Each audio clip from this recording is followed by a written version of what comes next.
Welcome back to Color Me Green, a podcast focused on making the world a greener place.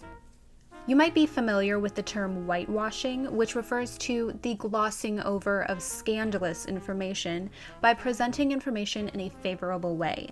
While greenwashing is less known, it has been in the news a lot in the past few years, and for a while, honestly. And the second I read an article on it, I knew I had to make an episode on it. All I did was skim over this article, read about a few businesses that were accused of greenwashing, and I was like, yep, that has to be an episode. So here we are.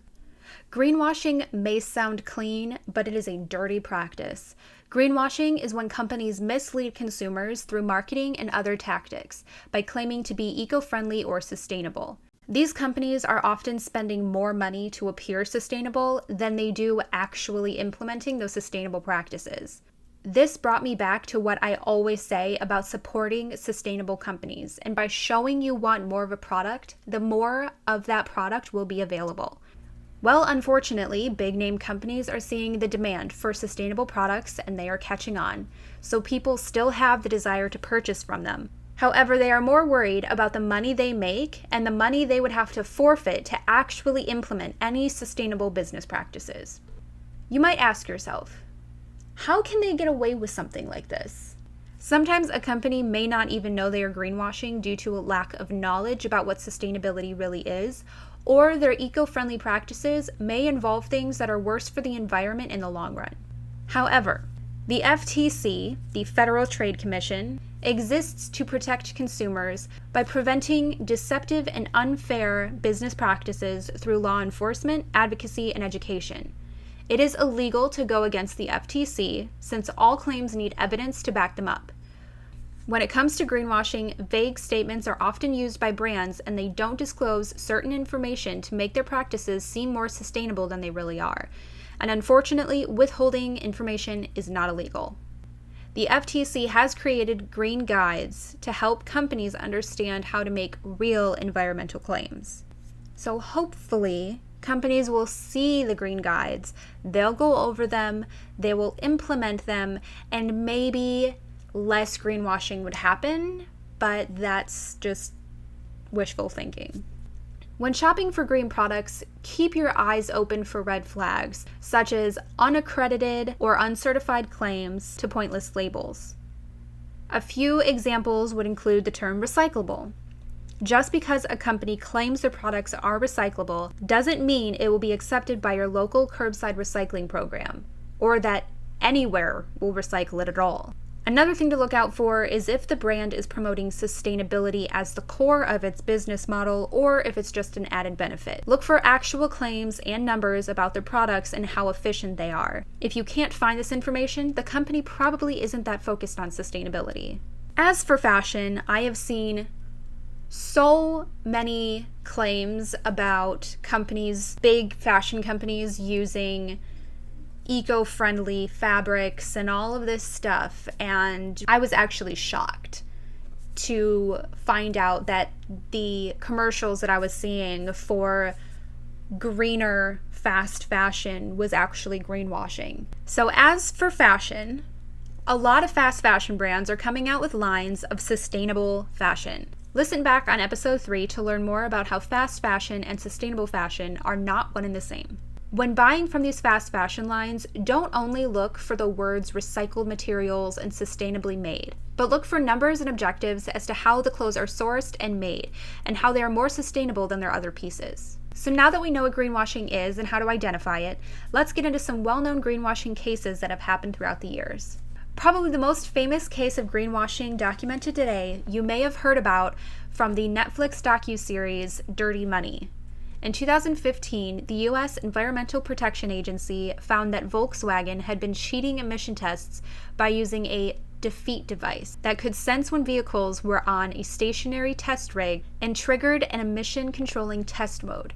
When out of test mode, emissions rose between 10 and 40 times the legal limit.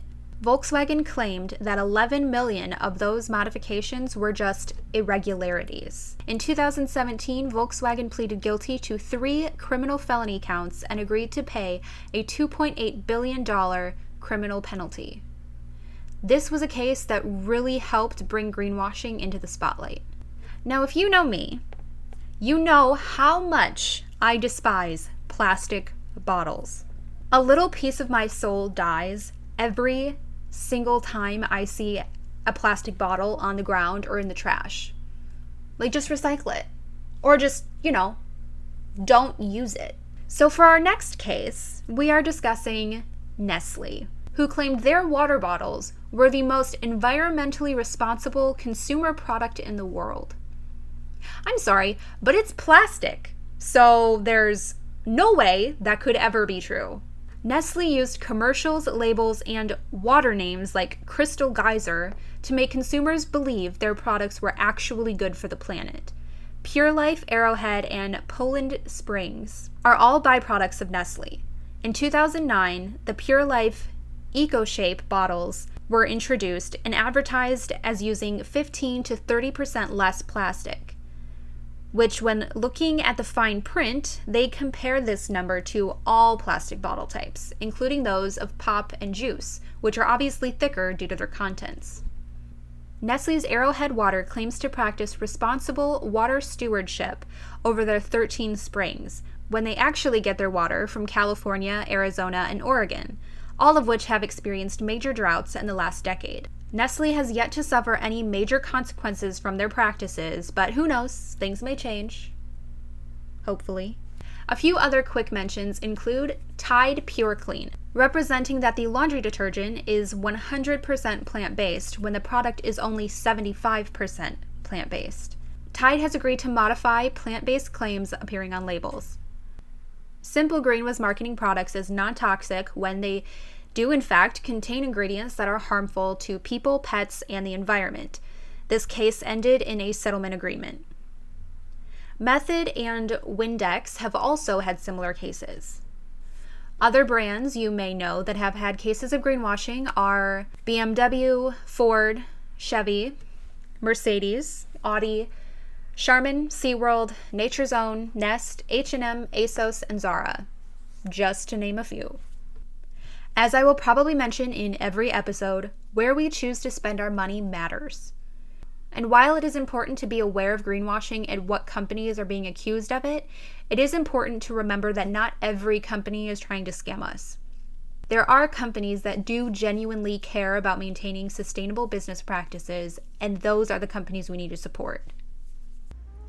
I want to thank you for listening to today's episode of Color Me Green. New episodes are going to come out weekly, and hopefully each one has something you can take away and learn from.